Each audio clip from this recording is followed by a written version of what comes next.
Assalomu alaykum hurmatli obunachilar.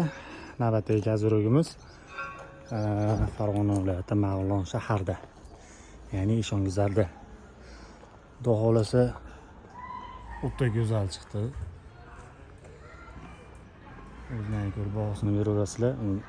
Stoykalari pastini tumbali qilib, tevalari shtampotkalisdan chiroyli qilib o'xshatib berildi.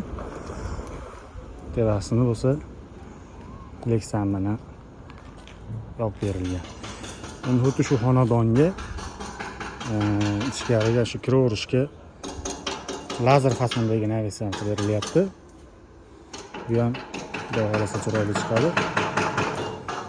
Yuklash davom etsalang, ertaga buni ham bitgan jarayonida videosini qo'yib beramiz.